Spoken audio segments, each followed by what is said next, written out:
Earliest civilization on this planet is what we call the Nile Valley civilization. There's been a lot of misinformation, historical lies about what the Nile Valley civilization was.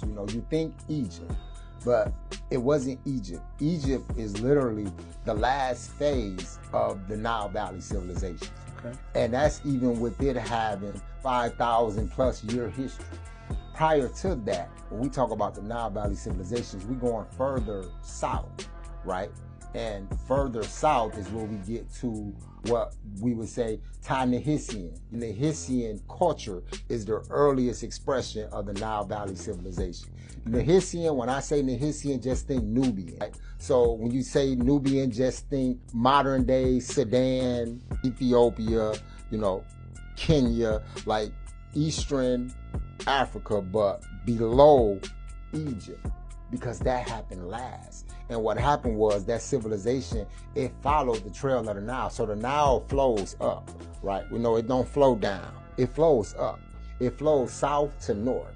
And that's why in Egypt, you had what was called Upper and Lower Egypt. And Lower Egypt was the top part. Upper Egypt was the bottom part because of how the Nile flows. So when we're looking at the Nile Valley civilization, it begins in the interior of Eastern Africa and it spread up following the trail of the Nile. And Egypt was its last expression. What created a boundary line in the Nile Valley civilization was the influx of foreigners coming into the land from the modern day Middle East, right?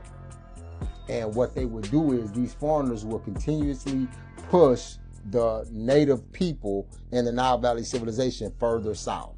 And that's where you get the idea of sub-Saharan African, because these foreign populations who came in who were still melanated people, they just had a different culture, and ultimately they will continue to push the people further south and claim the glory of the civilization that was being left behind. So when we talk about the Nile Valley civilization, the greatest testament to the existence of that civilization now lies beneath the Aswan Dam in Egypt, because that region was the seat of Nubian power.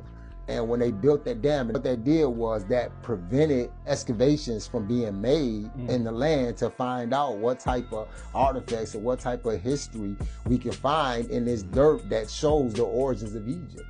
And that's why they did it, because the Arabs wanted to claim that glorious history for themselves.